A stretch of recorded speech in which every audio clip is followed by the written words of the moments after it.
Breathe in, relax, breathe out. Oh, sorry. Ladies and gentlemen, your hosts Mark Lindsay and Eloy Esquejo, and this is the Trampled Underfoot.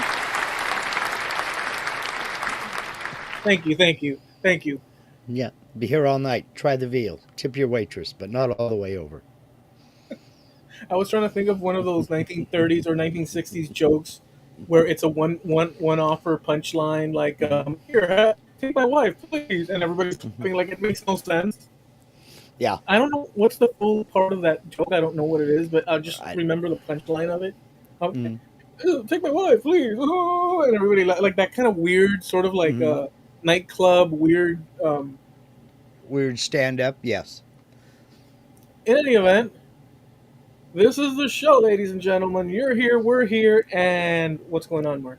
such as it is. Here we are. Whether you like it or not, even if you're not listening to the Trampled Underfoot podcast, our broadcast is going through you like a convenience store burrito. That's right. We're the podcast with fiber. And and tangy, spicy hot sauce. That's right. So, um, just real quick, behind the scenes doesn't matter to anybody but me. The electrician was here today. He got me all set and ready for them to come install my mini split next week. I cannot wait. Saved up for this for 5 years. Wow, It's finally becoming a thing. It's finally actually happening. that's an odyssey of time Yeah. and patience. You got to save your money up. I've never been the kind of guy that finance things like that if I can avoid it. You know, big things like a house, you got to finance it. A car these days, you got to finance it. But um, I'm not gonna go into debt paying what 29% interest on a credit card to get my mini split 5 years ago. That's not happening. So just save my pennies and pay cash. Good, good for you. Good Feels job. good. And I like the long view patience that you because that's a long time, especially when considering heat and such that one deals Well, with. I've had the money several times, but it ended up going to something else because something would happen. That would get into it, and it's like, okay, well, that takes a higher priority you know than this. So that's why it's taken that long, basically, is because other things with higher priority came up. But I'm finally, it's happening. I can't wait. The installation date is next Tuesday, so this time next week, I may be out in the shop next week doing the podcast just because I can. Oh, that's awesome. So we'll see what happens. Well, that'll be awesome. I like that idea of although I do feel comfortable Hmm. watching you Yeah, with your background. For instance, I can always see at least partial the mustache hanging decor, the yeah, spin wheel, and yeah. and it ties Oops. in. Yeah, It's sort of like ground, and sometimes your window because of the daylight. yeah. I can Well, even you can see a little bit of the window right there. That pale stretch, that's daylight in the well, window. well sometimes I can see due to that Hmm. the occasional car drive by and say, oh, Oh yeah. and it's a pleasant. Oh look, one of Mark's neighbors is either going out for a run or coming back home, and it grounds the whole scene for me. It's kind of Yeah. great. Well, that spinning wheel may be going to a museum soon. Not sure. So that may go away. Lord knows what's going to go there. Heck, I might finally break down and get me a 3D printer and put it back there. I don't know. Oh, that would be cool. I've resisted 3D printers for a while, but now I'm thinking, yeah, it's about time I get one. So, who knows? Who knows? I like the idea. If I had space, today I posted a picture of one of the because it came up in my feed, Mhm. like those memories of a turned I guess you'd call it little vase or jar or Mm-hmm. box, Mm-hmm. but I did it and then I added colors to match. In my mind, I was thinking of "Are You Experienced" by Jimi Hendrix. I wanted to do a themed sort of thing, like a magical, freaking psychedelic thing, and it's almost like a little sort of Aladdin type deal going on Yeah. with it. And so I posted it, and I remember the details over that, and I remember that the reason I was even able to, as opposed to doing it outside, I did it in my living room was because of Patrick's workshop. Yeah. He convinced me, and he said, dude, it's reasonable. Think about this. You can get all your work done. You can do whatever you want, and you're inside your thing. I mean, you have to adapt for it, dude. And like he went into it, and I'm like, what, dude? Patrick is correct, dude.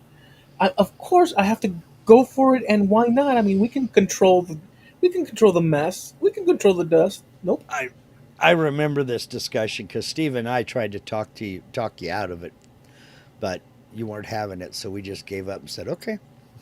The thing is that back then, um, I had been working for years outside in my patio, Yeah. and I would go for it all day, Mm-hmm. making stuff to sell, posting it on Etsy, this, that, and the other. Going to the not fairgrounds, but the uh, flea market down Mm-hmm. south in Homestead with my girlfriend. Then she's the one that got me that spot. She said, "Oh, you can do it here. Come on, let's go." And um, but in the sun, Yeah. after a while, it really starts to get to you. I mean, I did it for Mm-hmm. years, Yeah. but after a while, dude, it really hammers down on you, and you're like exhausted. And if I had to do that now, I'd have to really reshape up and whatever. Mm-hmm. And it would be, dude, I would be a shot. I would.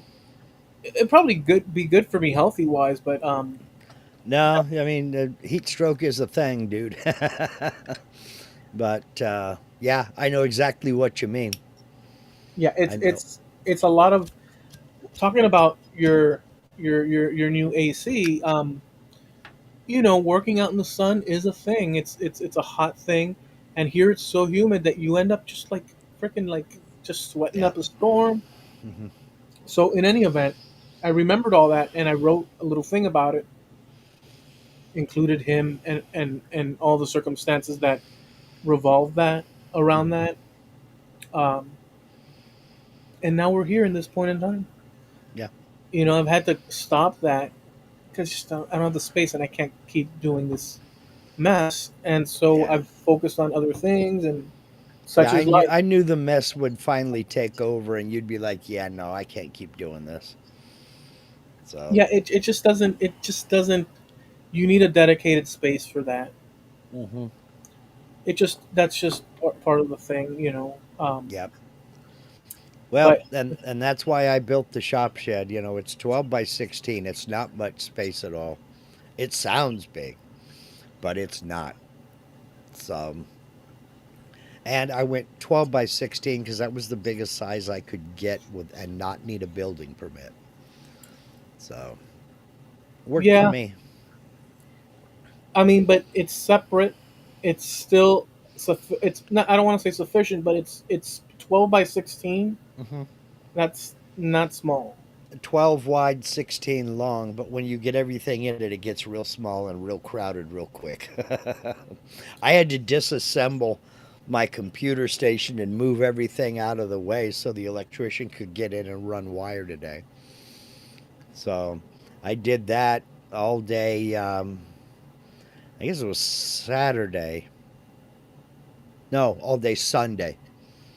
And I'm still hurting a little bit, but I was definitely a hurting puppy Sunday and Monday because I overdid it, and that's all there is to it.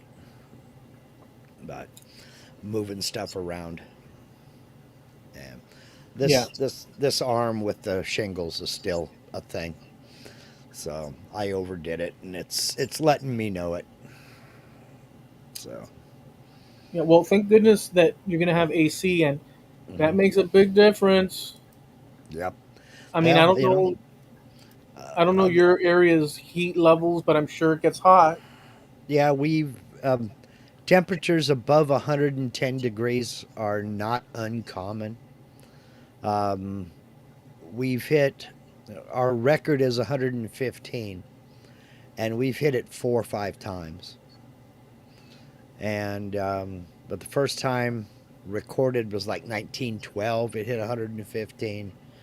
Then it did it again 2 years ago, and then also in 2017. But temperatures over 110 are not common. I remember them from when I was a kid, you know, 110, 111, 112 degrees. And it doesn't get super cold in the winter, but it does get below freezing. And that was the main reason I went for a mini split with enhanced heat because, I can keep it above freezing out there. And I'm not running those little space heaters that cost like, you turn it on and watch the electric meter spin. You can use that for a fan. And your light bill goes from 150 to 350, you know. Yeah, there's people at the power thing, look monitoring and saying, yeah, yeah, yeah. Yeah, it's not nice. So, Oh, talking about power. This is kind of, I don't want to deviate from the thing, but I just have to add, because now power and so AI, hmm just the upranking of its usage hmm requires excessive amounts of energy, yeah, and there's projections looking forward into the future. hmm The amount of energy that's going to need to be redistributed to AI functionality yeah, the servers and all, yeah, is um, a big deal, yeah, and so there's a cost to this thing, and they can't stop from doing it because we have competition um, in other countries, hmm and if they outperform us, then we're left behind, and that creates all sorts of yeah, major issues. problem. But and I've heard them talking about going to need dedicated power plants and things of that nature just to be able to run and keep them up and running. Dedicated power plants for them. What can you say? And Yeah. our use of electricity is going through the roof. And we ain't building new power plants. We got to do something, you know? And there's a trade-off between public consumption hmm and what these people want it for. So there are issues that are looming in terms of that kind of stuff, Yeah. where,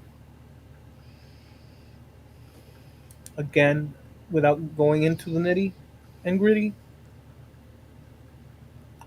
I feel, now this is in the realm of feeling, we're leaving behind that, hmm um, that the century we existed in, that we were born in, hmm I know I repeat this all the time, but I don't want to let it go. It is so special and so unique, where we had a, at least from my vantage point, and I'm sure that all of our vantage points to one degree or the other with little Yeah. differences, but we had the grace handed to us of experiencing. Well, Well, let me just say the bit, because this is from the heart. hmm You threw in a well there, yeah. and just toppled me like I'm on a type wire, and you just said, hmm "Well, get off that." Let me tell you. Well, let me just say, I just feel thankful that we experienced the 20th century and all the balance of, yes, we had our tech, Yeah. we had our this and that, but we had our feet on the ground too. I am thankful for that. I So am too. And you and I, as kids, we didn't do the work. But my whole well was because you said we had the grace, and I was like, people worked hard to make sure we had that. Oh, well, So that's where the so grace so you and I, we, benefited. inherited, we benefited from it. You Yeah. betcha. We didn't do the work. No, You're no, no. right. I didn't mean to suggest that. I'm No, I saying that. know. Yeah, I just wanted to bring that in there. A lot of people worked their butts off to make sure that we had that. So, but yeah. Oh yeah, yeah. When we were Hmm. born, the world was set up for us already. Oh yeah, and that's why we feel like we were blessed because that's all we know. You identify with the '80s, while I identify with the '70s, because that's what we grew up in. That's what we know. That's what we identify with. So and everybody thinks the generation they grew up in was the best. Everybody thinks the decade that they, basically went through their teen years in was the best. Yeah, but but let me tell you, Mark, and I guess you could bring that into the '70s too, no problem. Hmm. But let me, but I must insist, at least from my opinion, that when I was born, which was in smack dab in the middle of the '70s, Hmm. Yeah. so I was awake and aware as a little baby and growing up Hmm. of the '70s, the clothing, the everything. But I was a kid experiencing that. Sure. The '80s, I started to sort of more develop into understanding. So to me, but anyways, what I wanted to say is that in my when I started picking out the music that I wanted, when I Hmm. started doing the things that I wanted, enjoying the runs to the Hmm. comic book store, I just want to really, really hold on to it, but also share it out loud. We didn't have any necessarily any fear of external forces. They did exist, but we were in the movies, even if it's an illusion. Gun Ho, G.I. Joe, Commando, frickin' even if it's an illusion, I understand it's Hollywood and this and that, but the vibe and the atmosphere and the kids and the people, everywhere you went, there was this wonder and expectation of what the next day will bring. Even within people's actual struggles, there was Hmm. still this hopeful. We're stepping out into the porch and out into the street and into our cars and out into the world. And there's the malls and the this and the that. Yes, I was young, not dealing with the things adults would be, but man, to me, that was a special point and in time. and we had all that in the '70s as well, especially after Vietnam. It was like a whole new era. We knew our music was the best. We knew our movies were the best, and it was a great time to be alive. So that's what I'm getting at. That when you start hitting your teens and you start getting more and more independence, that's the decade that you're gonna identify more with. You were born in the '70s, but you identify with the '80s. I was born in the '60s, but I identify with the '70s because all the '60s stuff happened when I was a little kid, and all the '70s stuff happened while you were a little kid. Right. So, you know, that's why you identify with '80s and I identify with '70s. Yeah, and you know what? Why fight over it? No, There there were ain't no fight about it. no, but I'm saying, why fight over it? If you contrast either or, Hmm. Well, but see, there's a problem with that too. But I'll just say, if you contrast either or with past Meridian, hmm. past Y2K, yes, there's great things that have happened, this, that, and the other. But to me, I'm a fan Yeah, of. not at the rate that we had it. Not at the rate that we had it. Yeah, I'm a fan of skateboards, skates, bicycles, Hmm. and the freedom that we had when, hey mom, we'll be back by sundown or be back by 9, whatever the case, Well, and you venturing. knew to be home before the street lights came on. That was all. and or to check in. Sometimes I'd say, Mm-hmm. "Mom, I'm going to Ernie's house." Uh-huh. Okay, just make sure you can be careful on the street. Stay in the sidewalks. Mm-hmm. Don't cross the street without, make sure you cross the street without, just all those little things. Mm-hmm. And it was beautiful. Um, our It was social beautiful. our social network hub was the tailgate of somebody's pickup, or if somebody had a pool in their backyard, a doughboy pool, one of those above ground pools, That or was us. hell, even a short little 1 foot deep plastic jobby would do when it's 100 degrees outside. We didn't care. Um, Now, this kind of dovetails in with something I said I had two. One was my electrician coming and going. Yay! Thank you, Tanner. Uh, Tanner Holland, Table Rock Electric. Anyway, um,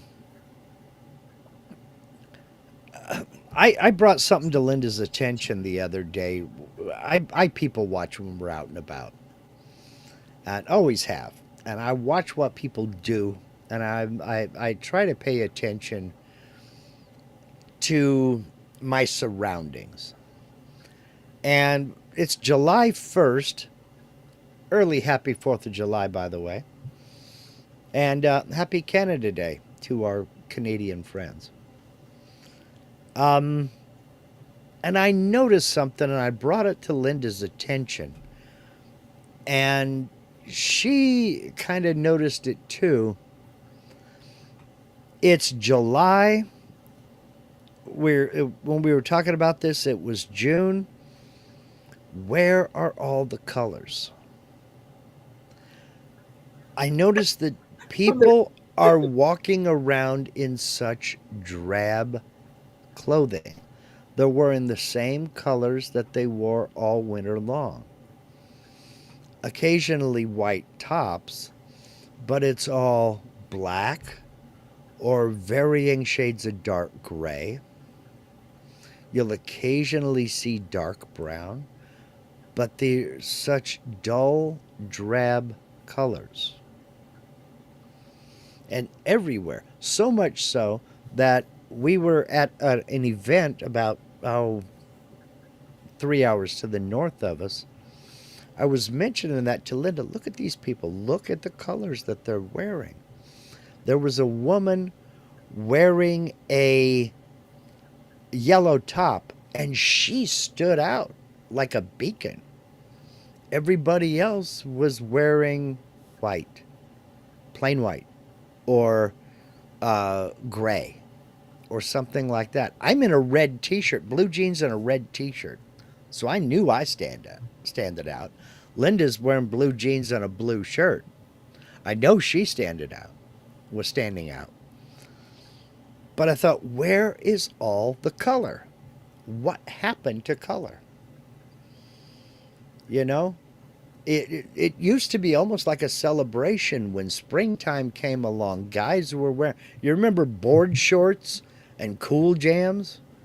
We were wearing bright colored shorts and swimsuits Oh, uh, okay, yeah. and Ocean Maui, Pacific. yeah, and blue jeans, but we had bright colored Tank tops. tank tops and t-shirts, big old hibiscus flower on the front, hang loose, that kind of thing, Yeah. and nothing. It's all become drab. I mean, the girls were wearing floral print or tie-dye sundresses, and it was like a celebration. Winter is over. It's time to bust out the colors and let's have a good time. And now it's all just drab. It's kind of depressing. Uh, I don't pay attention to lately. I don't. If you ask me, I don't even pay attention to how people dress. mhm. Well, I was going to ask, have you noticed that now? Because you're right there by the university, and so evidently you must see people coming and going at all hours of the day. Have you noticed that? I don't focus. I don't focus. I know people are dressed, um, Well, sure. but my mind is busy in other areas where I don't focus on unless I see something stand out. and Hmm. maybe that's your answer in a sense. Unless I see something stand out, like I've seen women in, like, I guess we call them summer dresses or whatever, Hmm. and those will stand out, especially. But Well, but in terms of what people are wearing, if you ask me to describe it right now, I am so not paying attention to that, like, mhm. at all. Well, I'm talking mainly about color, but also a little bit of fashion as well. But I mean, even the women who were wearing sundresses, they were basic white or black or gray. And I kind of almost took a page out of Eloy's book. I consulted the book of Eloy. I didn't use AI, but I Googled it. And I asked, why is everybody wearing such drab colors of clothes? China. And you know what? Well, the AI did answer. You know, Google has now got this AI overview, and it says the prevalence of drab colors in clothing, particularly among adults, can be attributed to a combination of factors, including practicality, the minimalist fashion trend, and psychological associations.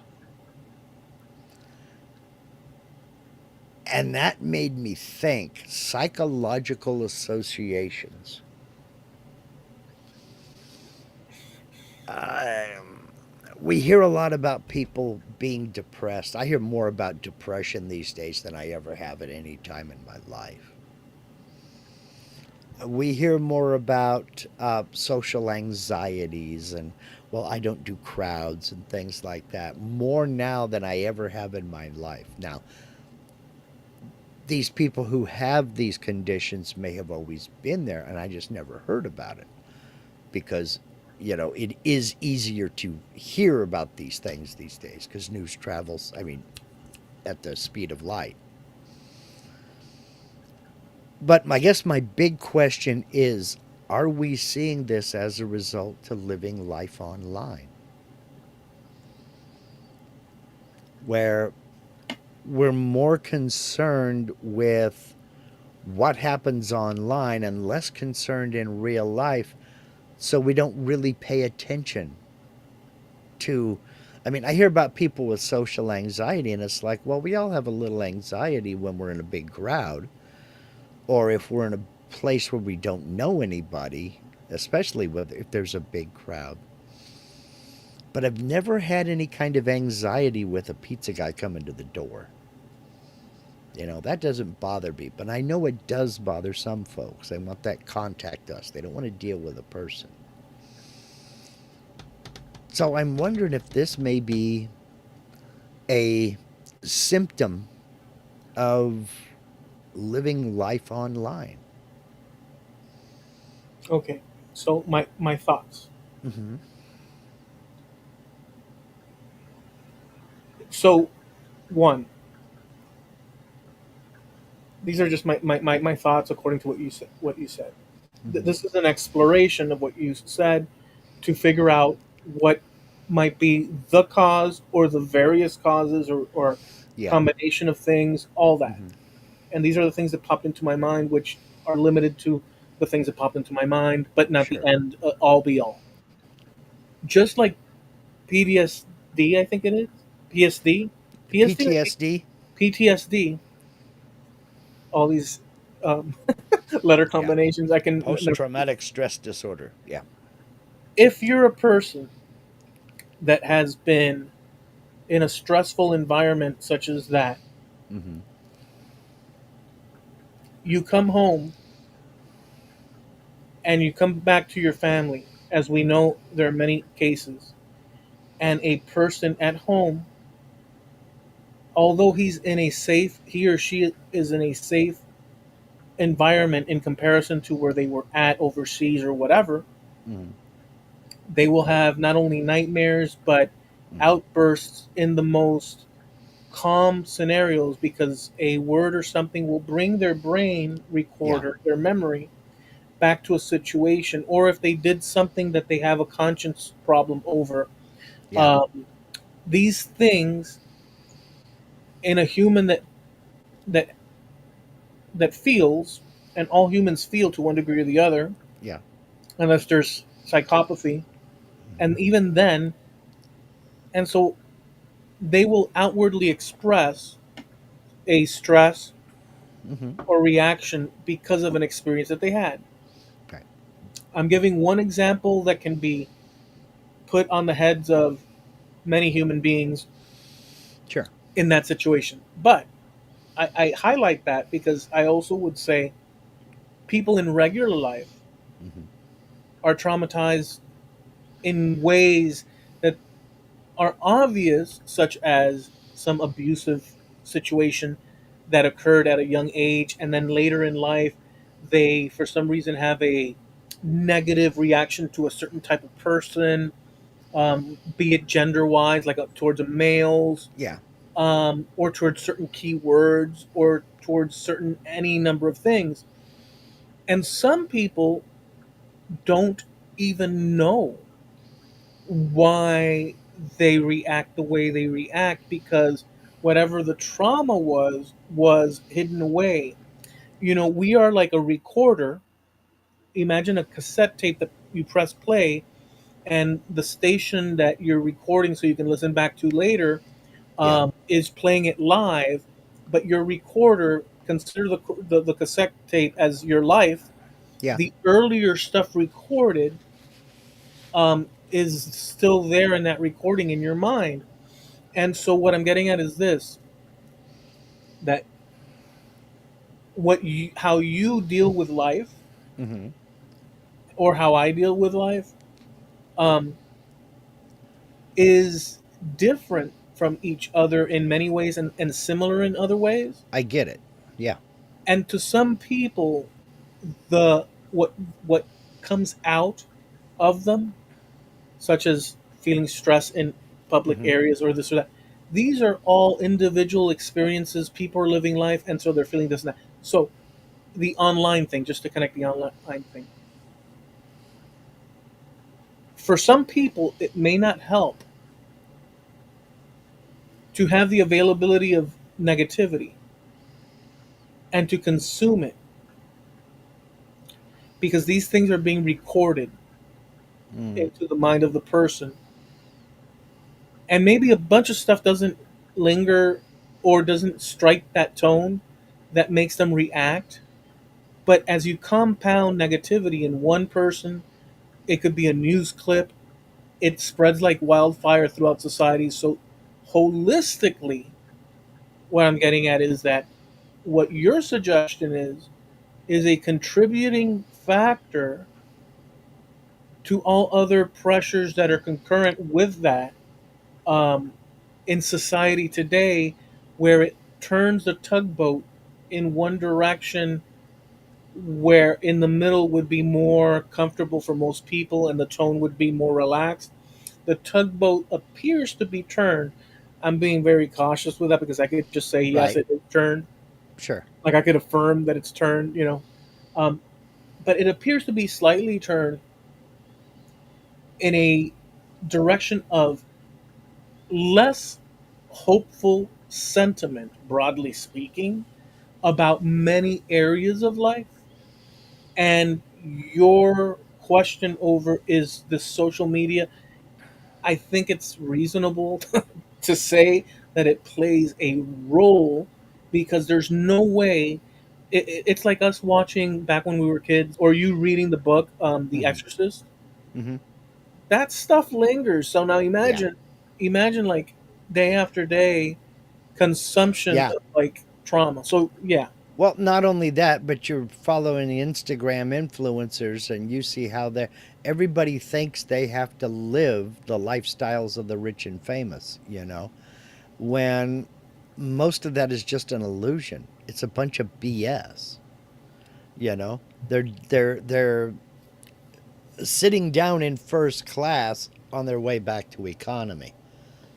You know, there are actually places where that are sets of the inside of a private jet. and they will rent you this set. You go into it, you bring your camera, you do this, and you do your little stream, your TikTok or your Instagram post or whatever from this private jet. Yeah, decided to go to Dubai for the weekend, that kind of thing. And then you go back to your apartment an hour and a half later because it's time for the next guy to come in and do his podcast from it. So uh, when you see this, you consume a steady diet of this, or consume a steady diet of Reddit stories about how my life is so great, or about how my life is so miserable. By nature, we are social creatures, but it's easier now than it's ever been to avoid contact with people at all costs. You can literally do your shopping, your grocery shopping online, have somebody deliver it to your door, and you never talk to a person. And I'm wondering if that isn't a contributing factor in that we have forgotten how to be social creatures. No, I don't think we've forgotten to be social. So let me unpack this other road within what you're saying, but just Hmm. it's an exploration that might have some answers that may answer some of that in part, not in Hmm. full. These are just observations. There are studies that show that people, the broad majority of people, have a first tier level, are comfortable Hmm. reviewing the world around them at a first tier level. There's levels of comprehension. Hmm. Everybody, human beings are curious and see patterns, and that's baked in. But there's levels of that. The broader population will see cause and effect, and the problem is done. Hmm. In other words, I dropped the glass, it shattered, that's it. Yeah. As opposed to I dropped the glass because I wasn't paying attention and it shattered, or because I wasn't paying attention, and by the way, that's Mickey's glass that I used because mine was dirty in the sink. I should have cleaned that sink, but I didn't because I was too busy on the Hmm. internet. Um, it's actually my fault. Anybody can do that, but my Yeah. point is that there's a cause and effect simple. So people don't, when you walk up to somebody, um, and you're in conversation with somebody, um, you are talking to a human being. It might be that that human being is talking to you at a level that's only just surface. Sure. Whereas you might look at the human being and say, man, this is a living human being. Like within the conversation, yeah, Sure. you're looking for an auto parts thing or this or that. But this person must have a family at home. They must have concerns. They also pay the light bill and this and Yeah. that. Like all these background things. The more constricted, the less human or the less considerate you are of other people. Right. Not because you're not considerate necessarily, but you're not thinking about that. Right. And so you start to look inward. There's a lot of people. What I'm speaking of is that there's surface level shallowness, which Hmm. is what you were kind of suggesting in a sense. It's not an unhuman or strange to humans to be. We all have shallowness, but if the default button Hmm. or setting is shallowness most of the time, or all the time, or up until the Well. point where you're um, inconvenienced or this or that, then Hmm. there's so the societal thing. What I'm getting at is that that's all just the backdrop. That the societal thing, people and the conditions Mm-hmm. are all contributing factors to how much they're willing to Well, open up, mm-hmm. as well as the fact that there's it's a cycle. Our conditions also create in us a lack of wanting to introspect. So that's one thing. And the last thing I'll say is that um, because of media and this and that, we always search for mimicking idols, Mm-hmm. um, that we oh well that's and in today's world there's that with the jetliner Mm-hmm. carcasses that appear like they're real but they're hired to rent Yeah. out to do that. You have this, they're focused on this goal of a vision that they have in their brain over what would be happiness, success, and this and that. But you, as a Mark Lindsay and a Jim Dockrell out there, Al Forte, and Steve Nealon, Linda, myself, everyone else, and everybody. Um, we have a little runway that we've traveled on. Yeah. So we have comparables of what value is and what value isn't in certain circumstance. Mm-hmm. As we've lived, we've gained appreciation, be it by loss, Mm-hmm. be it by having the experience of Well, seeing things in the balance. Well, let me just wrap it up in this. So, from your perspective, my perspective,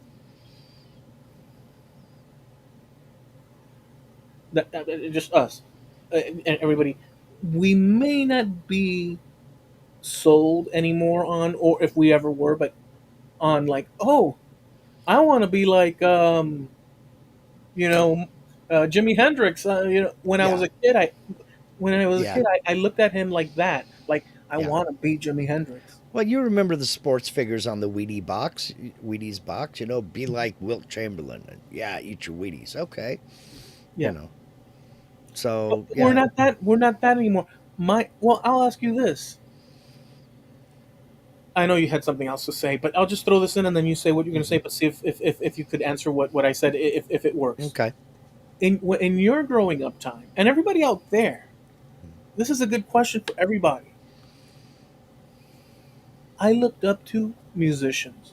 They were literally the people that I thought about Hmm. day in day. So they were the equivalent of my jet Hmm. Instagram photo. Hmm. I studied Stevie Ray Vaughan, Eric Clapton, the Beatles, the Doors, Jimi Hendrix, a whole list of people I studied in and out. Not just their music, I wanted their story. This and that. So in a sense, those were my Instagram photos and this and that. What were Yeah. yours? Oh, wow. A lot of different things. I was interested in car builders. I was interested in race drivers, musicians and bands, but I was more into race drivers and the car builders because that's what I wanted to do as a kid. Well, until I was about 17, 18. Then I found other interests that I wanted to get into in the background. But I also wanted to be a cinematographer, so I had some of my heroes were directors and cinematographers, people that I looked up to in that regard. But Um, did you? Animators like Ray Harryhausen, I mean practical effects, stop motion animators. But did you? So I'll give you an example, and then you tell me. And I'd like to know what people out there think, um, according to themselves. When I heard Hmm. that not only Jimi Hendrix but Stevie Ray Vaughan would sleep with their guitars on, when I read those biographies, Hmm. and what I started doing, So sleeping with your guitar. Mark, I did it for a week, and Hmm. then one day I was like, it's the most uncomfortable freaking thing. I hugged like for myself Hmm. because I was trying to learn. I was trying to embody what I Hmm. wanted to consume. I was on a mission, man. Hmm. So I slept with my guitar. So the first night I was like, oh, freaking, like you, by Yeah. the end, Mark, by the end of the week, Mark, I was like, I started to resent the hard wood body of this fucking guitar. Like I was like, no, and I put it Get back it on. away from me. So, just because I read some passages in a biography, Hmm. in a couple of biographies, and it said, and Jimmy would sleep on his guitar everywhere he went. And this guitar was next to him. And I said, you know what? If Jimi Hendrix did it, I'm I'm gonna gonna do do it it. so I can integrate the magic moments of Jimi Hendrix, so I can learn from it. Mhm. But what I learned from it is that if you sleep It's with a guitar, it's really friggin' uncomfortable, dude. I learned that, dude. well, I mean, I never went that far, but I mean, I got seriously into stop motion animation, and I made a few films. They all got lost in a fire when I was young, in my 20s. But I looked up to the people who were into filmmaking because that's what I wanted to do, in my later teens. So I tried to emulate them. Right, So, exactly. That's what I'm saying. um, well, where I was going to go was when I mentioned we are social creatures, I was going to relate it to, and when I said that people go out of their way to not talk to anyone else, to not make any contact with a human at all. When you and I grew up, although we are years apart, you had to talk to somebody no matter where you went, no matter what you did. If you went to the grocery store, you had to talk to the people when you checked out. There was no self checkout. If you went to the record store, you had to talk to the clerk there. Ask, is the record, do we have the record here or not? Or is it in the back room? When's it coming in? Can I order it? If you went to the post office, you didn't just drop the mail in the slot. You had to go up and buy stamps from the guy. There was a stamp machine, but usually you didn't have a dime to buy a stamp. You went to go order something at Taco Bell or McDonald's. You walked up to the lady and you said, I'd like a Big Mac and a large fry and a Coke. You know, we were used to talking to people, is what I'm getting at. And it became second nature to us. Well, now it is so easy to not talk to anybody. I'm wondering if that is part of it, you know? Whereas we were social, we've now become antisocial. And I don't mean antisocial in that we hate people, but antisocial in that we don't have to be social anymore to get what we want. It appears by and large that people, I'll say it this way, systemically, Hmm. culturally, on average, the country is depressed. Yeah. It's funny you mentioned that because when I did the Google search, okay, I asked, why is everybody wearing such drab colors of clothes? And I have to look down and see the links that it wants to send me to. And there's a website called Quora where you can post a question and maybe somebody will answer it. I like that. And the first question is, why do most Europeans seem to wear such dark and drab clothes? The question underneath it, why does the US use dull colors for all of their clothes? Mostly gray and black, while fashion in eastern and tropical climates is colorful. Why is clothing so dull these days? And that's in a Scottish uh, Reddit, subreddit. You know, um, the psychology behind you choosing the color of your clothes. Does wearing colored clothes change our feelings? And here's a weird one. Why male clothes are mostly drab and plain. And then another one, why female clothes are mostly drab and plain. Other people are noticing it. I just hadn't paid much of attention to it. And when I did notice it,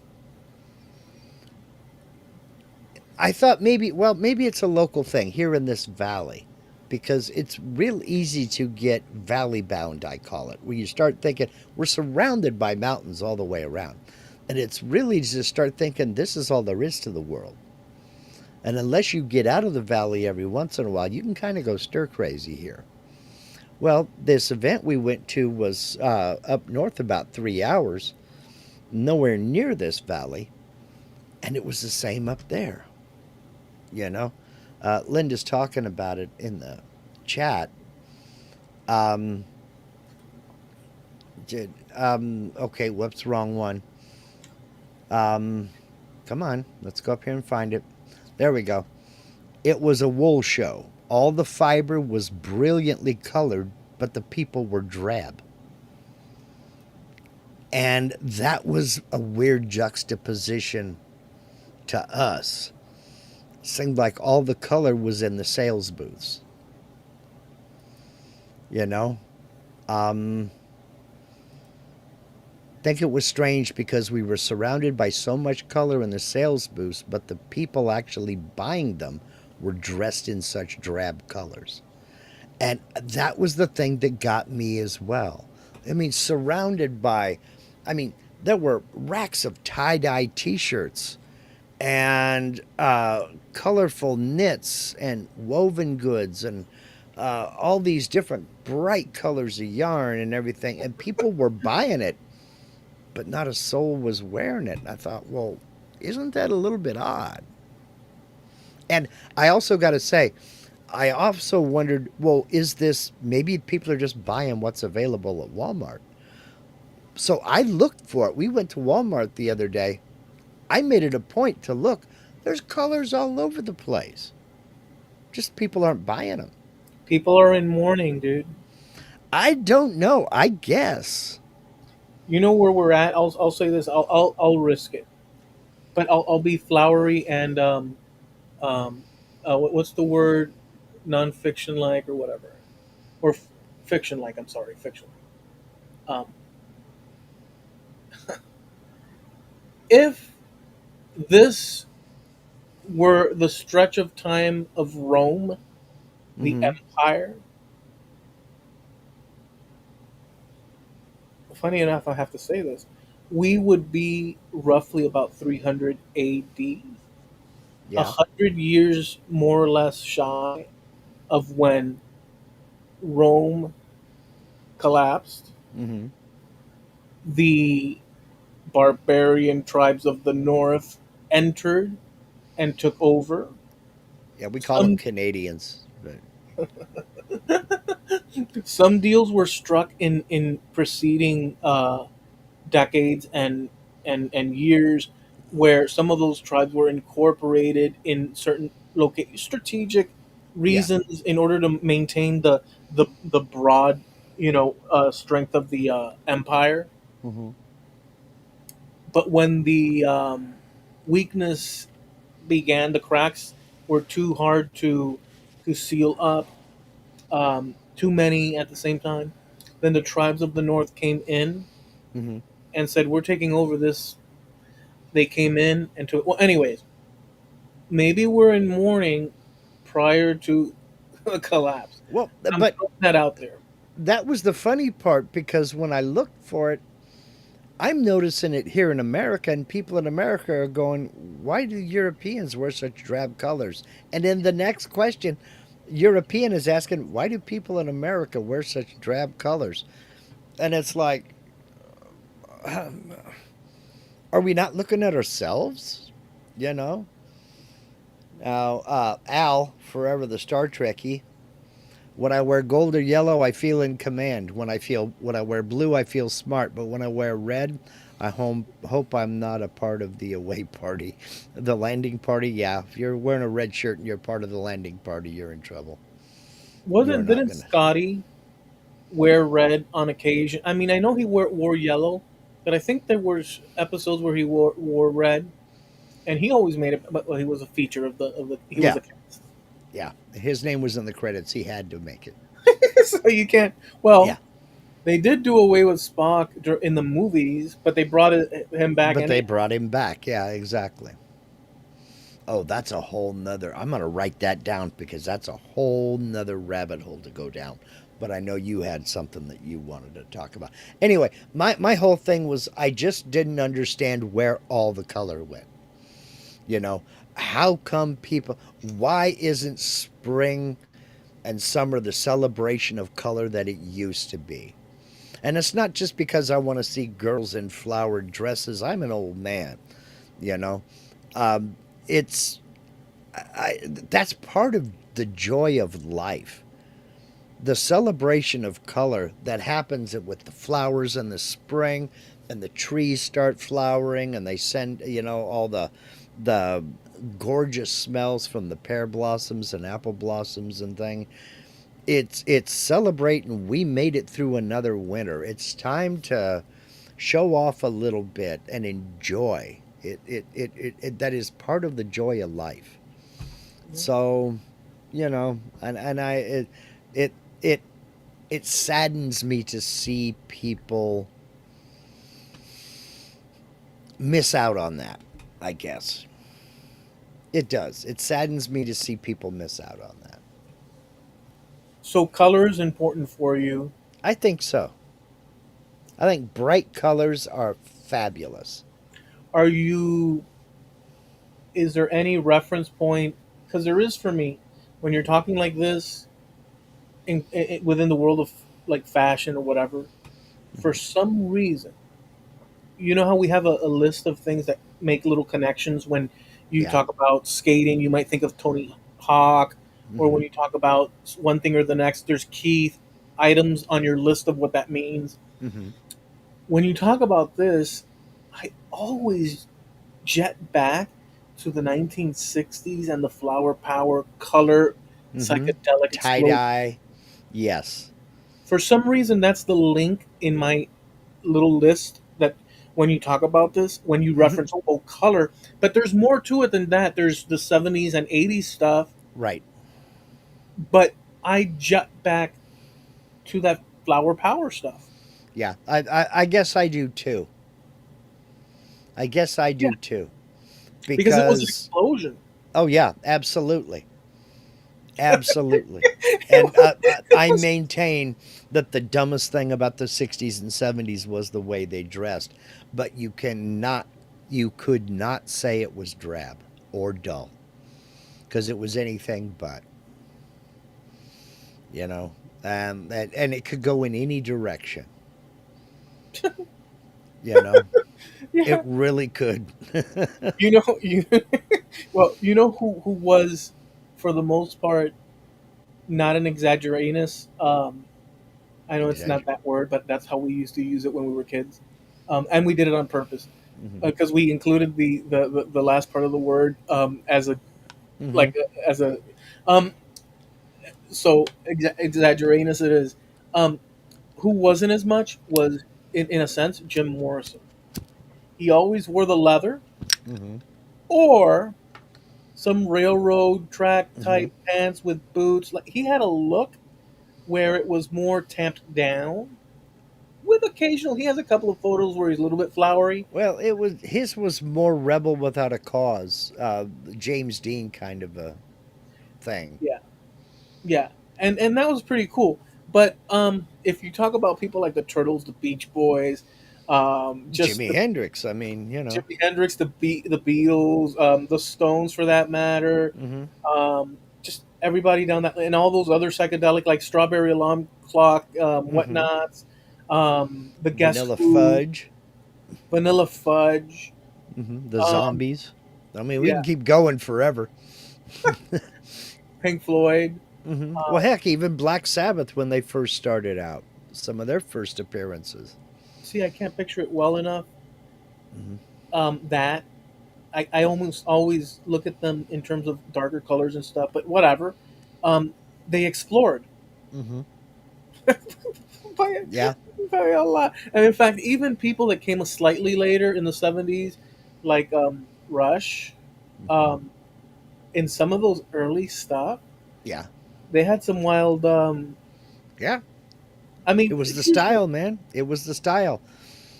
You want to see a blast from the past? Go back and look at any of Boston's videos. Look at the official music video for Don't Look Back. Go to Boston's YouTube channel and look at the drummer. He's got an afro, he's got a full beard and a mustache, but it's like his face is surrounded by hair. And I mean, it's big, it's impressive. What And people it's don't like, hot damn. what people don't know about genetics today, Mhm. although it's come into its fore powerful, Whoa. is that in the 70s, the genetic makeup of people, um, for some reason, almost everybody had an afro. Mhm. But due to the evolutionary process of gene splicing and such, all of a sudden, people stopped having afros. See how that works? Until the 1970s, then they came back. Not for this kid, they didn't. Miter Mike's in the house. I had to call that out. Man, I haven't seen you in forever. What's going on, Mike? Welcome to 2025, Mike. All of a sudden, man, it's good to see him. Um, so, so yeah, all of a sudden, everybody and their grandmother had an afro, and then all of a sudden, straight hair started to come back for some reason. It was genetic, man. I'm not kidding you. In the 70s, when I was in high school, we're talking 76, 77, 78, afros came back. And With a vengeance. with a vengeance. The guy that sat next to me in algebra class, he's a 6 foot tall, red-headed Irishman named Duffy with an afro. And it's like, dude, what are you doing to yourself? Hey, You bro, know, step back, brother. You don't know what you're talking about. I didn't know what I was talking about, but I know ridiculous when I see it. Did he bust out into, "Ooh, baby, give me just one more chance to tell you that I love you"? Oh no! Did he bust No, out? he was more Donny Osmond than Michael Jackson. You know, he was so white. He wasn't white. He was transparent. I mean, yeah,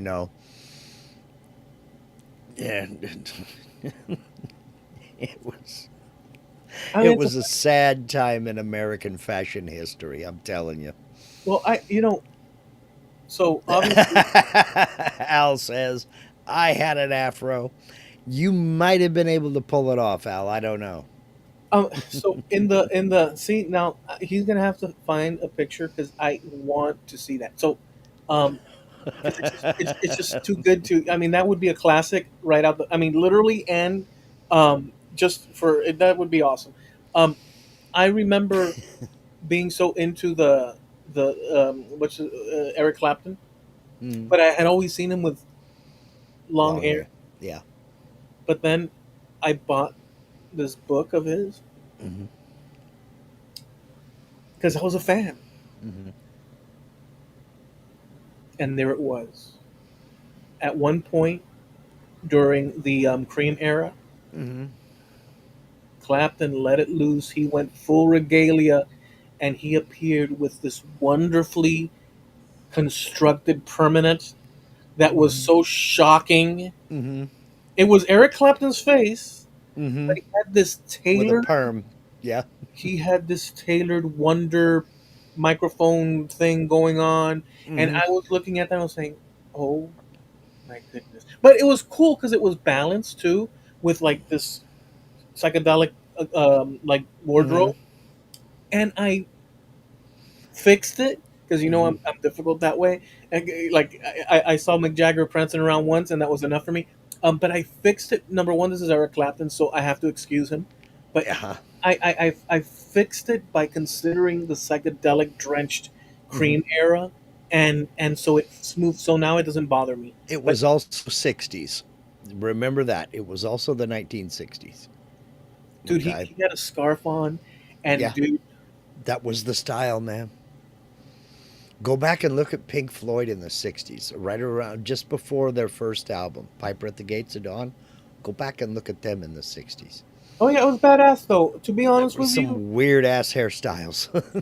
so like I'm being funny about it, but at the same time, if you take it all together, the music speaks for itself, dude. Yeah. It really does. There's no Yeah. way out of that one. If So, you sit with the Cream album, well, sorry, go mhm. ahead. So Momo asked, "Does that mean the hair bands of the '80s was a transition point?" Yes, it was. You know what's funny about that? Because Mhm. it went from we're critiquing, or I am critiquing this now, but not negatively necessarily. It's just a funny oddity. Uh But huh. we went from that to like full caked on makeup. And teased out and blow dried look. And yeah. Like it went to from one extreme to another extreme, and then it got crushed with the drab, using that word that Linda, sort of like what's the movement on the grunge. Uh, well, the grunge was one thing, but now they're calling it minimalist. Well, I'm Minimalist. sticking to my era, and it Hmm. was heavy metal, glam, and glam was back in the Well, '70s too. So let's not yeah, name. yeah. So, and that was the transition there. Glam transitioned into hair metal. Hair metal was the next evolution, and that's where the makeup of Ziggy Stardust went away, and the makeup Van of Halen. Twist and Sister came in. Yeah, You know, yeah, and it was wild. yeah. It was wild. And let's put it. You know what's funny about that? Now that we're on to this, my parents, and I think this will segue. My parents to what I wanted to share anyhow. But and then whatever you have to say about this. Um, my parents back then, me being a kid growing up here, remember, they Hmm. were Cuban exiles. They got here when they were basically teens. My father was already Hmm. an adult, young adult, and my mom was a teenager. And they got here in the '60s. By the time I come around in the '70s, and we're floating over into the '80s, Hmm. I'm picking up on what my neighbor friends are listening to, Hmm. which includes covers of people that of men Hmm. painted to the to to the To the hilt, yeah. to the hilt. I was going to use the other word, the ticketings, Hmm. um, in plural, to the ticketing, um, and they didn't bat an eye. To them, it was like, oh yeah, another crazy thing. Could care less. They were more '50s music, like Hmm. all the Paul Ankas, and my father was more, you know, into his traditional music. But the point, and he liked the old rock and roll, but but to them, they looked at this. It was a non-issue. Hmm. It was a non-issue. But here's the thing: it was an issue because they became the idols that kids. And so kids started dressing like that. So there's no escaping this thing. Yeah. You know, we are influenced by the environment and the things that are put out there, the pressures leveled against us, just through sheer culture, and we get influenced. In Yeah. our day, if I can be bold, which is not too bold because we've already said it, we had these musicians. In your case, you also had these people that were into racing, working Yeah. on cars, just all. But other people had other little Yeah. variations. I wasn't into sports, so I didn't really look up to any sports figures, but I know a lot of my friends did. So So, today we have the hindsight of the last century, and we're yep. here today examining the world around us. The world today around us does not appear, in certain fundamental ways, like the world that we existed in. Right. Much like, and here's where I'll transition, much like when we reference 300 AD Rome, Hmm. in a Windows time of under 70 years, or maybe slightly within 100 years, the empire would collapse. And the people that witnessed the collapse, it didn't happen all of a sudden. Yeah. It was just a series of misfortunes, compounding, caking on top, until it eased into the disappearance of what was into what would become. Hmm. So I'll transition now, if that's okay. Yeah, fine. Okay, so um, You have the floor. Uh, well, I'll just be succinct, and about a year ago or so, I asked my aunt if she'd consider taking a mtDNA, mitochondrial DNA test, so we can evidence not only my mother as her sister, but our grandmother and our direct line of maternal mothers in an unbroken chain going back in time. I had done the Y DNA, so I know my paternal. Hmm.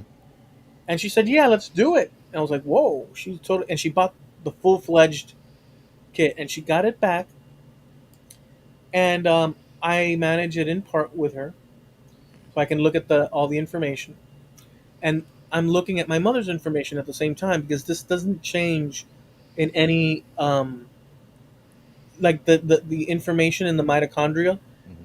remains. Okay, so this is your mother's sister. This is my mother's sister. Okay. So this portion of the DNA that was tested Hmm. through my aunt is unbroken, going back in time, just going back in time, Hmm. unbroken. There's slight changes the further back, but they're so subtle you can trace every other person that might be as a one line coming through. And so I started looking at it back in the day, and I would see that, oh my goodness, there's a bunch of people here that have names like Cohen and some of the other names that reference, and then places like Russia, Ukraine, Germany, frickin' here, there, everywhere, Morocco, Yeah, the United Kingdom wasn't there. UK too, Denmark, Netherlands, let's say, um, like oh, Israel, Hmm. proper, North Africa. Oh man! So I figured, well, you know, just throughout the course of time, because my earliest mother Hmm. on a direct chain was named Arencibia. Gregoria Arencibia. Now, the problem is in the Canary Islands, the surname Arencibia has an origin, and that origin is in the north of Spain in the Basque country. It is a literal Basque surname. Hmm. So I said, oh, there's an origin going back in that direction somewhere thereabouts, and that's that story. And as time goes on, people mix with each other, which is true, Yeah. but we don't have the details over what's what. Anyways, forward to a couple of days ago, actually last week, I get an email from a person saying, or from a title saying, with a title saying, Greenspan FTDNA, family tree DNA. And I opened it and I read it, and it said, "Hello, this is the founder of Family Tree DNA. My name is Mr. Greenspan, Bennett Greenspan, and I asked my scientist to bring me a short list of people that were closely connected to me genetically that were either almost or fully identical in the maternal line because I've been seeking to discover that, and that's why I founded this company. This person that founded the company contacted me, Hmm. um, and said, and we'd like you to take a test, free of charge, of course. I'll pay for it, and to to to evidence that, and this is to further discover and explore my direct maternal Ashkenazi line. Now, did you believe that when you got that email? No, I looked at it and said, "This is weird. What the hell?" But at the same time, I was like, "That's too much information." But and I said, "You know what? Screw this. I'm not going to be left with that, and I'm going to call them in order to warn them or be corrected." Hmm. So I called. Oh, and I was given He left his phone number, his Mm-hmm. information, and much more details. It was great. Um, this is the same company that you use and that countless other people use. This is the founder that facilitated all of us having to, that facilitated all of us to be able to do the things that we do, and Yeah. all the gifts of Mm-hmm. understanding that have been produced comes from this guy's efforts, FTDNA. Yeah. contacting me Mm-hmm. without my prompting. It's so freaking great. Anyways, but I doubted it. So I called FTDNA and I spoke with a very lovely lady. She at first she was like, "What?" And I was like, "Well, look, I'll explain." And as I started to explain, she started laughing. Not laughing um, like discarding, but laughing like acknowledgement. Mm-hmm. Like she was recognizing the patterns of what I was saying Mm-hmm. as something that she recognized. And I started catching on to that. And she said, "Well, send me the email while we're on the phone Mm-hmm. and the number that you were given." I Mm-hmm. said, "Sure." Right there over the phone. She says, Mm-hmm. "Well, I can confirm to you that this is absolutely our founder. Mm-hmm. And he's So absolute. And so he's it absolute. was true. Yeah. I called them To warn them that somebody was scamming. potentially, and she said, this is absolutely him." Wow. That's cool. And I was like, what? Uh, Yeah. and so I called him later on. Mm-hmm. And he's a regular dude. He's Mm-hmm. like, "Hey, how you doing?" I was like, "Hey." And I explained and he explained.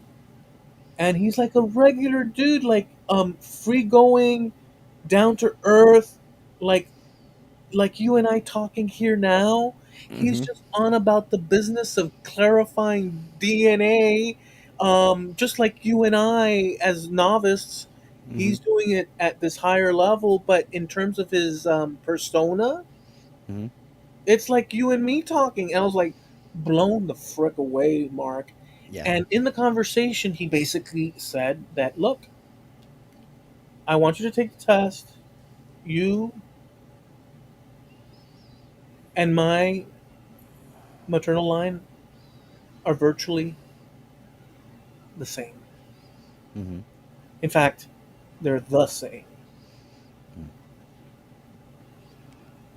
Where are you from? He told me. Mm-hmm. I said, well, I'm from Miami, Florida. My parents were Cuban exiles. And he said, well, where were they from? So, and I said, well, my mother's mother, my grandmother, was the first generation Cuban. Her parents came from the Canary Islands, from Gran Canaria. Mm-hmm. They were immigrants to Cuba. So my grandmother was the equivalent of me here in the United States, where my Mm-hmm. parents are from Cuba, and I'm here, born here. But my grandmother was first born in Cuba with parents from the Canary Islands. And he's like, oh, and I said, I could expand on that. And he said, sure. I said, look, the furthest I can go back is Gregoria Arencibia, which would have been born. She would have been born around 1800. She appears as the grandparent of my second great grandmother, Rudicinda Yanes, also born in the Canary Islands, and so she appears in her baptism documents. But as far as data from her, reaching back even further on that, that's as far as I go. And then I explained to him the name Arencibia is a Basque name, Mm-hmm. but I don't know what her maternal name would have been. So we started delving into how long have my ancestors been in the Canary Islands, and I said, as be, my ancestors in the direct maternal line, I can only go up to 1800, but broadly speaking, across all those lines, they were there even before Europeans arrived in some cases. but but in most cases they were Europeans from both Portugal, Spain, the Normans, or the Normans, they came in, and Genovese, they came in. I can trace all those lines thanks to the work of so and so. But and my maternal direct line, which is what it's tracing, just like your line Mm-hmm. from you to your dad to your dad to your dad, which I already did on my own. But anyways, this is the same on the maternal. That's as far as I go. And then he said she must have come there after the conquest. And I said, I figured it was her line would have been there prior to the conquest, or during the conquest. We didn't quite end up with, but Yeah. here's the thing. He said, I asked him, so what are you telling me here? Are we Jewish? Mhm.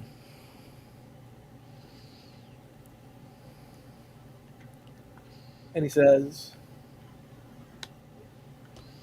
yes. My line. Mhm. He said, by descent, not in Mhm. practice, obviously. Right. Who knows when that disappeared, Mark? Hmm. It likely disappeared in 1492. I was going to say the Inquisition. Yeah, because what happened was that Jews lived in Spain Hmm. amongst Muslims, amongst Christians, Christians. Yeah. and once the decree was rendered, the Alhambra decree, where it was like, look, out, Hmm. eerily similar to what's going on today. Um, Convert or go away. right. No, well, it went further. At Hmm. one point, it was like they're out, Hmm. and many left to North Africa. Some went to Turkey. Some Hmm. went to Portugal. Others went to what do you call it? Amsterdam. Hmm. Some went to other parts of Europe. Some went to North Africa, and some went to the Canary Islands. So, and then they did. You know how they would hide. Um, you had to convert even if you exited. You're still in Spain when you're in the Canary Islands, Hmm. um, full of Spaniards, Europeans. So you and your family would have changed names, Hmm. potentially, more than likely altered something or taken a name to switch it around in order to quell the potential. Yeah. And and then through time, people marry. You marry into Christians, Hmm. marry into Christians. But that direct female, I'm. This is speculating within reason. Yeah. I don't know what the details is, so I'm just saying what happened. What I'm telling you is what did happen broadly, but I'm Hmm. not saying that this is what happened necessarily in my direct. I don't know what happened Yeah. in my specific, but there's two layers: what happened specifically and what happened historically.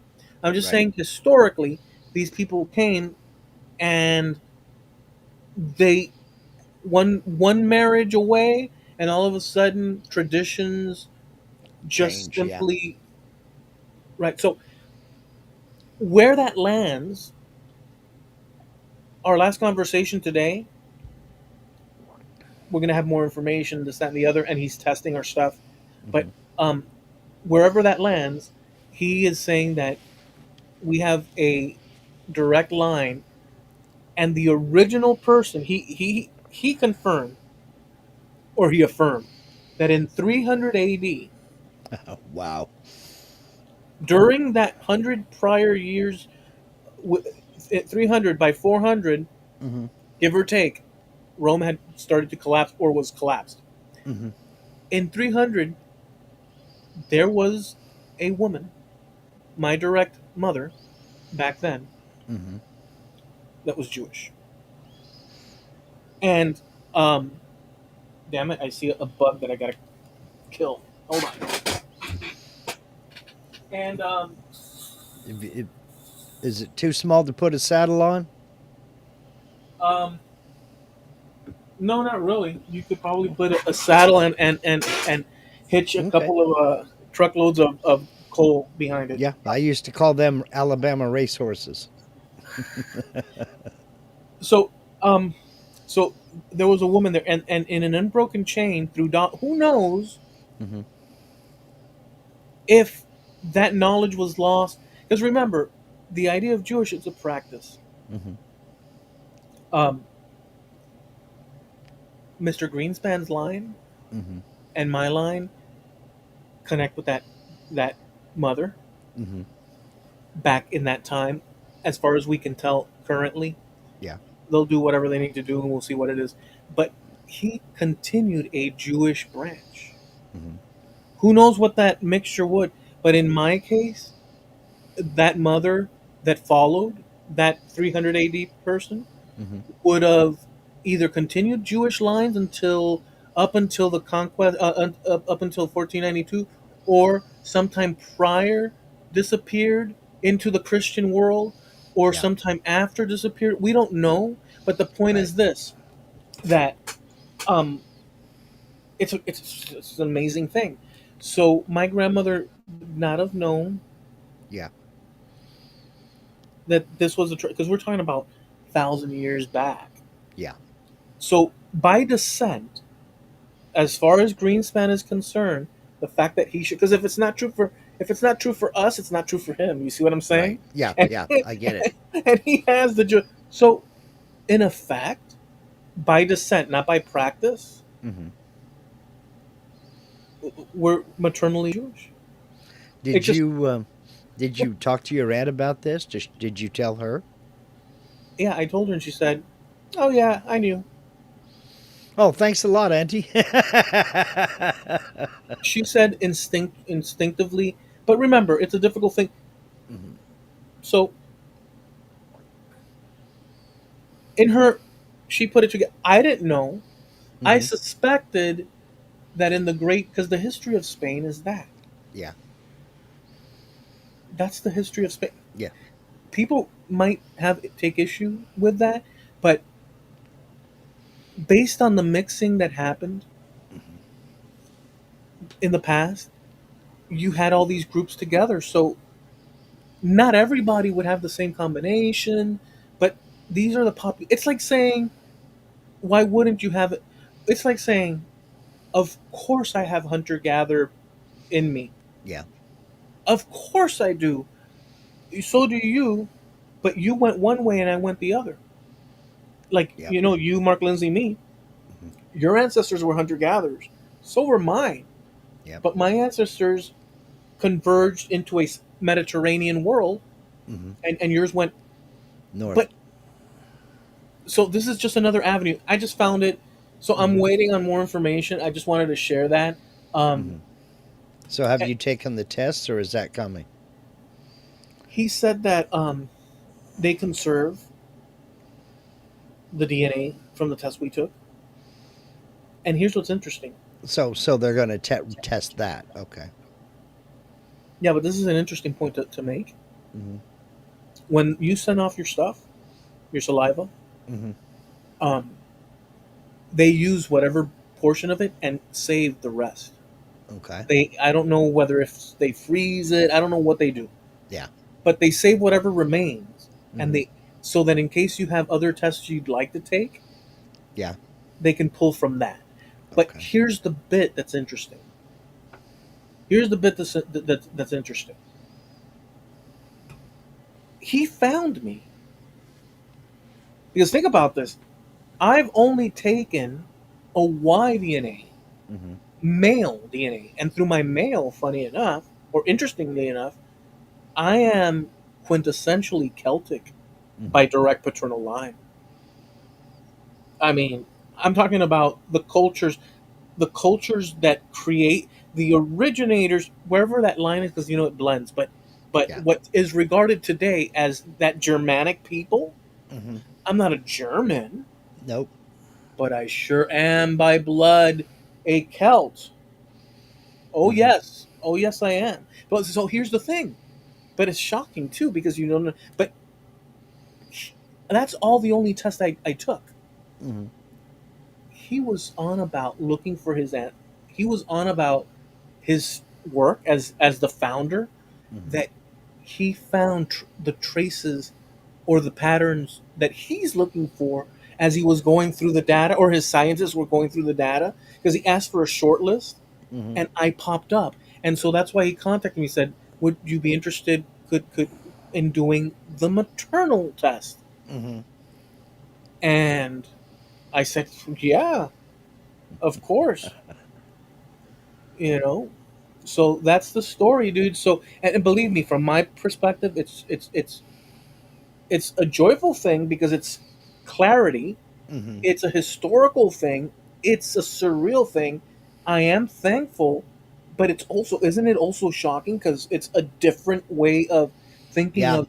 it's it's hard to wrap your head around when you're used to thinking along the why, you know, and now you're going to bring in the M, the MT. MT. Wow. And by the way, Yeah, and my none it's of my shocking. parents. I have my dad's sister is alive, but there are no women on my mother's side who are alive.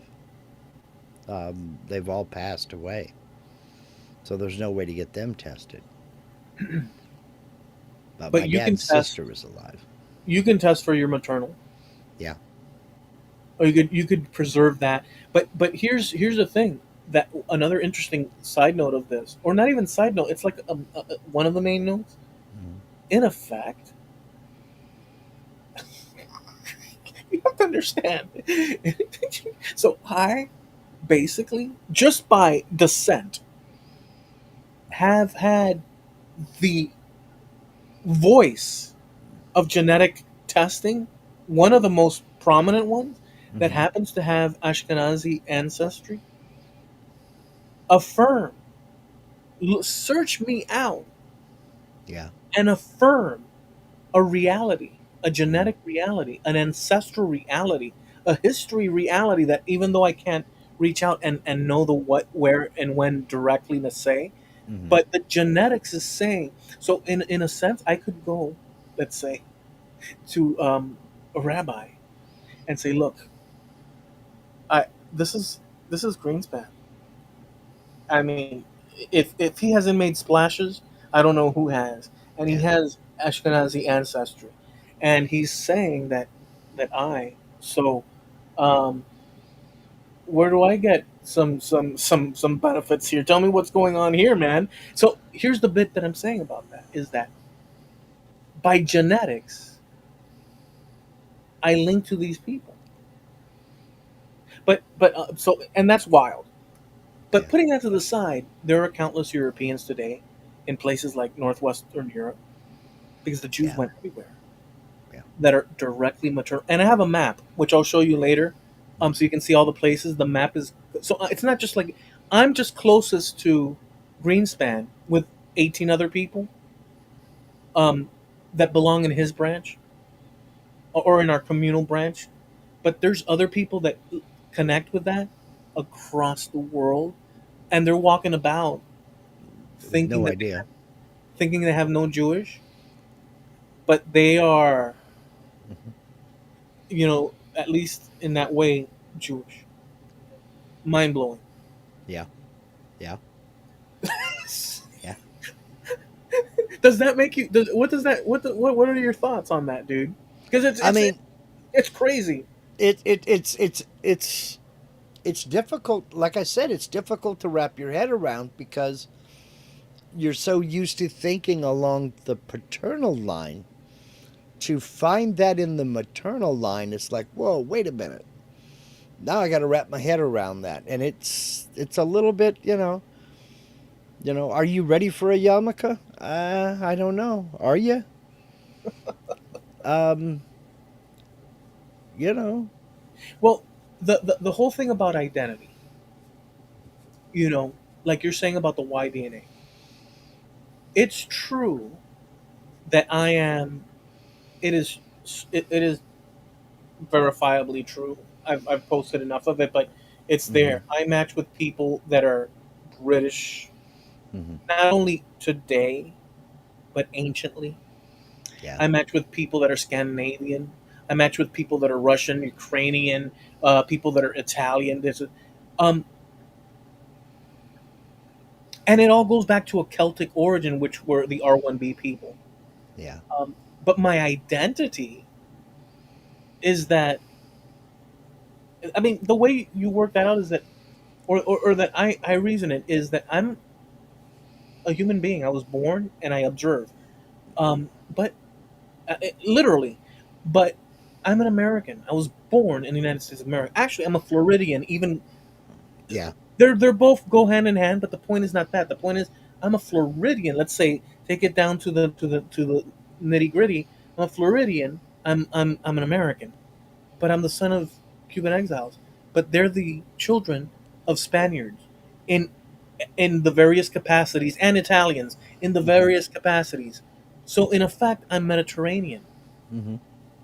Iberian, um, Southern European, Yeah. all these things. So it's not that I'm this one thing.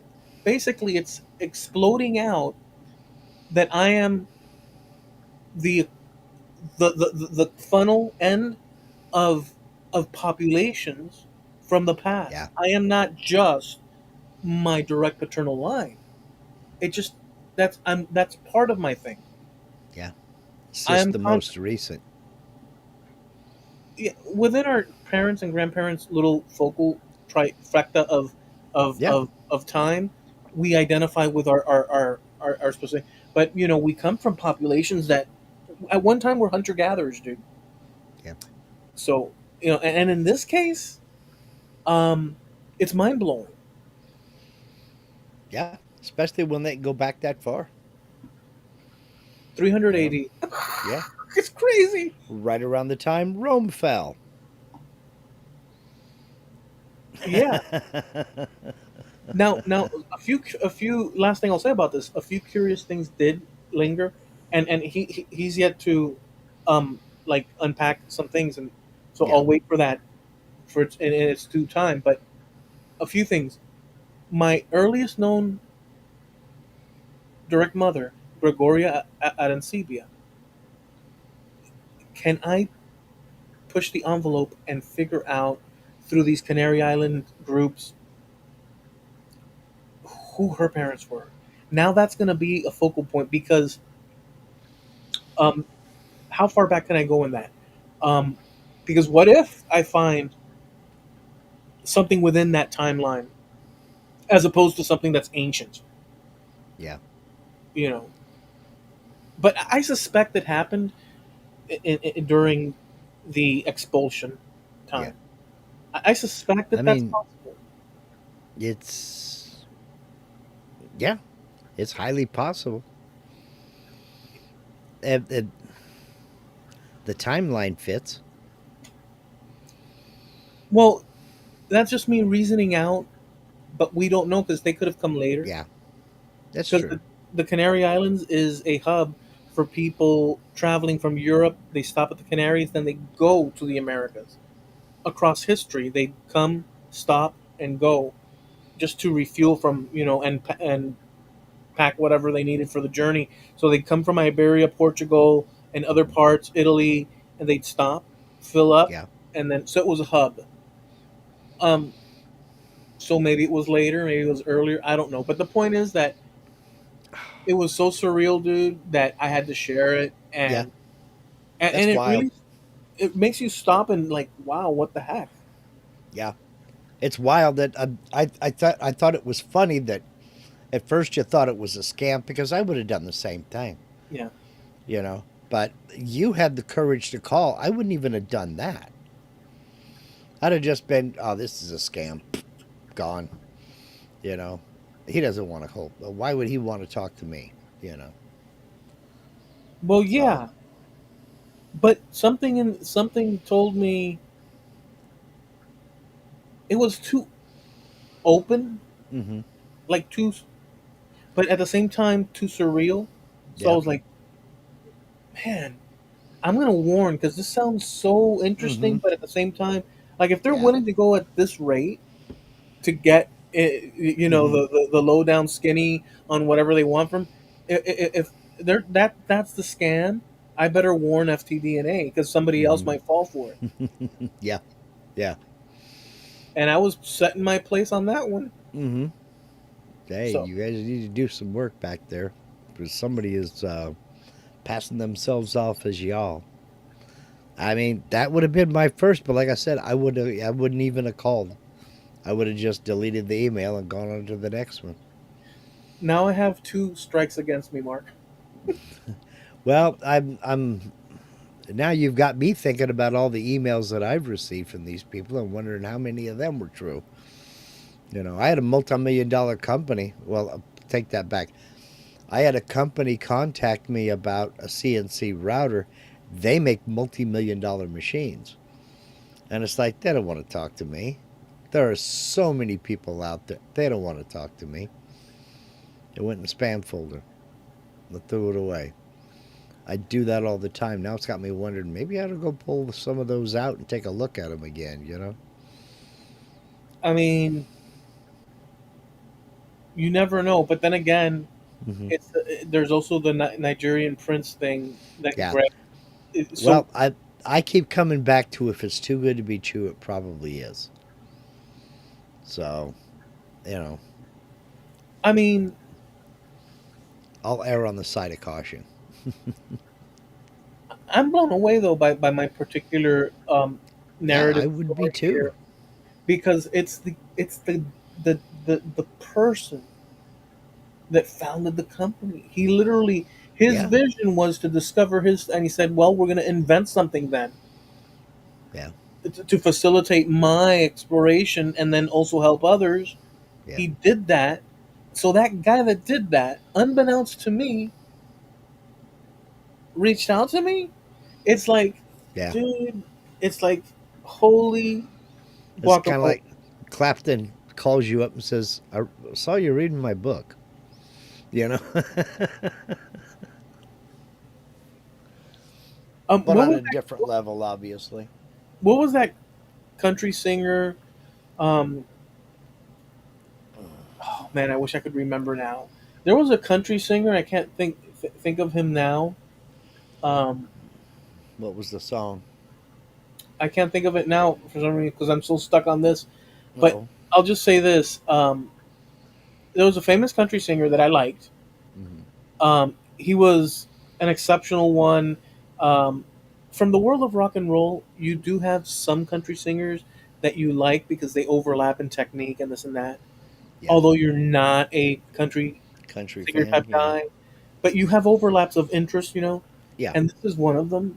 But I can't remember him now because I'm too invested in this thing now. No. But the point is that that person reached out to me years ago Hmm. and liked my my. It was, I think, MySpace, Hmm. and it had his picture on it. And this was like years and years ago. And I said, "Oh my goodness, he's following me. He's one Hmm. of my. I forget now who it was, but I typed, 'Is it really you?' He says, 'Yep, it's me.' It wasn't him. It was just a fan account that this and that. But they didn't Yeah. want to break the Right. illusion. Um, it's funny and stuff. Yeah, it's funny, dude. I can't imagine what I would do if I found out some big name celebrity was following me. I don't know what I would do. I was like, wait, what? Dude, first thing we got to do is get you some standards, you know? I mean, yeah, Because if you're and following me, your standards are seriously lacking. well, no, that's not necessarily the case. Mhm. Maybe it's they're interested in what so with what you do. They're interested in what you do. Well, we all have value, dude. Well, I know I'm not saying I don't have any value, but I don't travel in those circles. Right. So they're going to look for somebody with like 2 million subscribers, and they're out there. But it just ain't me. I'm a guppy in a big ass ocean. I know where I sit on the pecking order. So, and I'm perfectly comfortable being there. Well, I mean, It's been a long hard climb to the middle, and I'm happy with it. It's been a hard, long fall to the bottom, and Well, I'm happy right there. dude, if you bend over to tie your shoes and you see peanut shells and smell popcorn, you know the parade has passed you by. Well, it ain't passed me by yet. It's run over me a couple of times, but it ain't passed me by. I'm having fun and I'm very content. I have nothing to complain about. I'll just say this: if the soap is not on a rope, then I'm not bending over. You don't use body wash on a washcloth, my friend?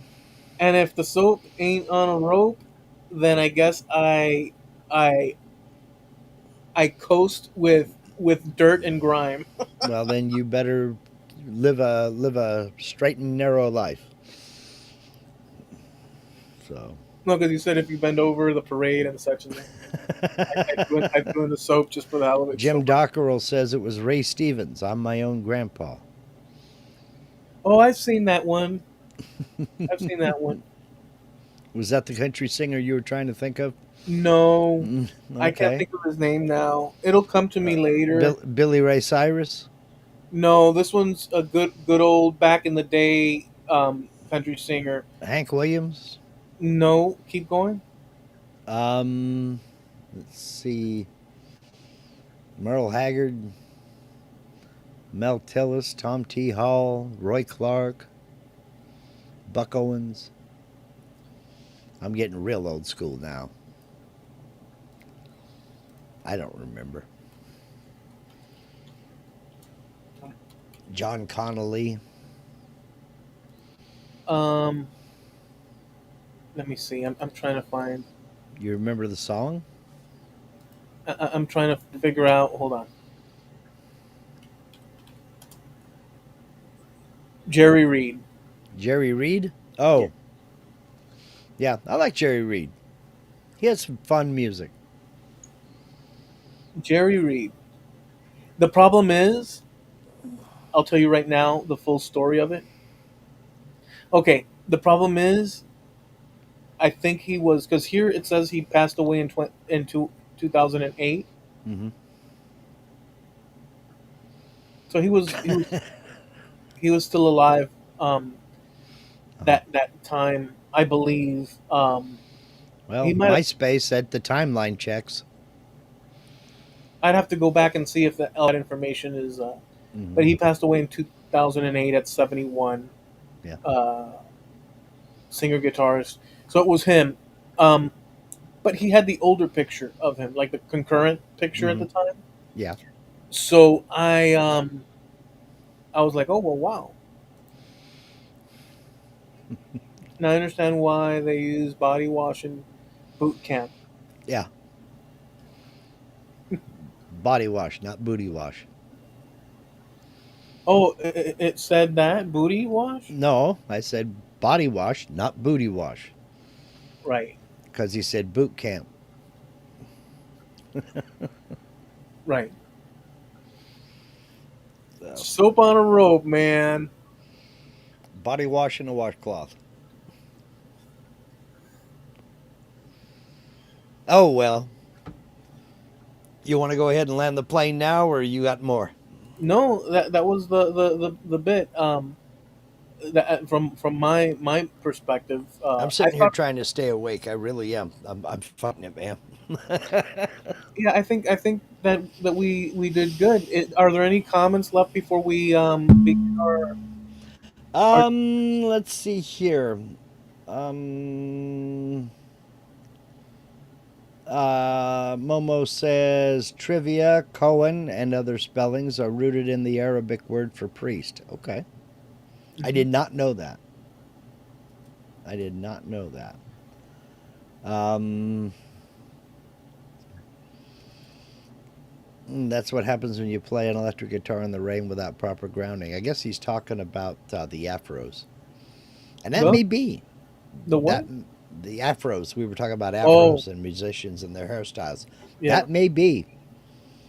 I don't know. I think I just blame it on the times because I mean there were some wild haircuts back then, and some of them looked really, really goofy. I remember the haircut, Clapton's haircut, like you're talking about. I remember that picture, Yeah, and it was yeah. fabulash. Yeah, if we can find a picture of that, that would be fun. Let's see here.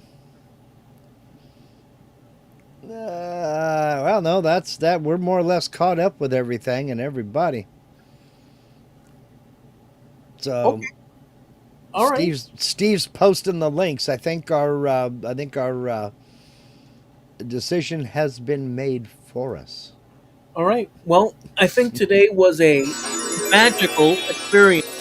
Yeah, it was. Um, you know why I'm getting close to that when I do that? Because you say that every time the audio comes out, cuts Yeah, out. it So it, it does kind of overrun your audio. Yeah.